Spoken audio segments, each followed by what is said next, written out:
शरदचंद्रजी पवार हे समीकरण संपूर्ण देशात झाले। मगाशी अनेकांनी सत्तेच्या संदर्भात मगाशी जयंत पाटील साहेबांनी फार सुंदर जी ओळ जी लाईन दिली की ही लढाई तुकाराम विरुद्ध नथुरामची आणि त्यामुळे योगायोग बघा,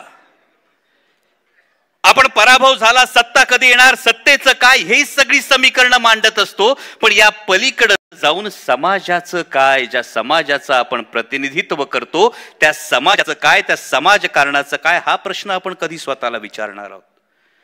म्हणजे योगायोग बघा, आज 10 जून आहे, मागे 4 दिवस आधी 6 जूनला छत्रपती शिवाजी महाराजांच्या शिवराज्याभिषेक आपण साजरा केला आणि आणखी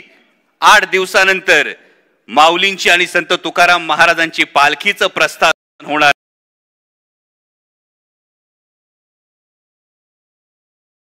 चंद्रभागेच्या वाळवंटात जो वैष्णवांचा मेळा जमणार आहे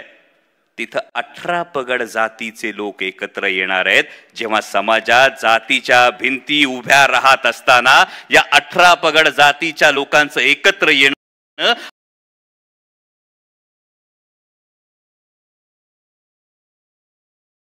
एकच पांडुरंग आहे, हातात शस्त्र नाही, हात कमरेवर आहेत, पण सगळं जग ज्याच्या समोर लीन होतं, हा जो प्रेमाचा संदेश आहे कधी देणार आहोत।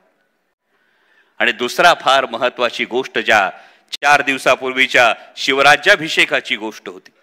छत्रपती शिवाजी महाराज प्रत्येकाचं दैवत असताना आज परिस्थिती काय। परवा एक पॉडकास्ट ऐकला राजू परुळेकरांचा, आपण सगळी शेतकऱ्याची लेकरं आहोत, शेतकऱ्याची लेकरं असल्यामुळे तुम्हाला मला प्रत्येकाला गायीचं महत्व फार जास्त आहे, पण परवा एका पॉडकास्ट मध्ये परुळेकरांनीच एक विधान केलं, ते विधान डोळे उघडणार होतं की जेव्हा समाजाची परिस्थिती कुठल्या बाजूने जातीये हे जर पाहिलं तर गायीच्या वासराला कळतं की दूध प्यायचं असतं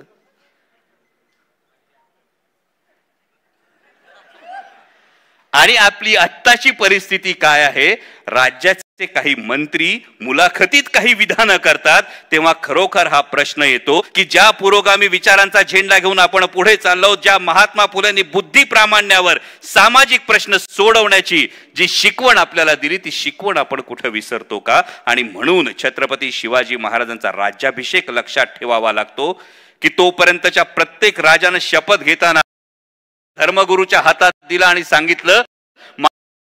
झालं तर माझा धर्मगुरू माझ्यावर राजदंडाचा फार करेल आणि मला पदच्युत करेल। छत्रपती शिवाजी महाराज पहिले राजे होते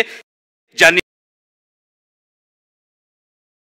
देण्यासाठी की धर्मसत्ता ही राजसत्तेच्या डोक्यावर नाही तर धर्मसत्ता आणि राजसत्ता यांनी खांद्याला खांदा लावून लोकांच्या कल्याणासाठी काम केलं पाहिजे।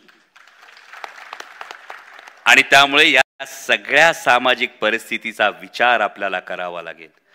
जेव्हा सत्तेच्या निवडणूक केवळ माध्यम असतं, सत्ता हे साध्य नाही, सत्ता हे केवळ साधन असतं आणि साध्य असेल तर ते लोकांचं कल्याण असतं आणि हे लोकांचं कल्याण अविरतपणे 55 वर्ष करत असलेला वटवृक्ष आदरणीय पवार साहेब आपल्या सोबत आहेत आणि त्या मार्गदर्शनाची आपल्या सगळ्यांना ऐकण्याची ही जी आस लागलेली आहे। त्या ताईंना दिल्लीला जायचं, मगाशी सगळ्यांनी ऑपरेशन सिंदूरचा त्या संदर्भातल्या शिष्टमंडळाचा उल्लेख केला, परंतु हा तुमच्या माझ्यासाठी अभिमानाची गोष्ट आहे की आपल्या राष्ट्रीय कार्याध्यक्षा देशाची भूमिका मांडण्यासाठी परदेशात जातात आणि साऊथ आफ्रिकेच्या मुख्य पेपर मध्ये द स्टार मध्ये अख्ख्या पाना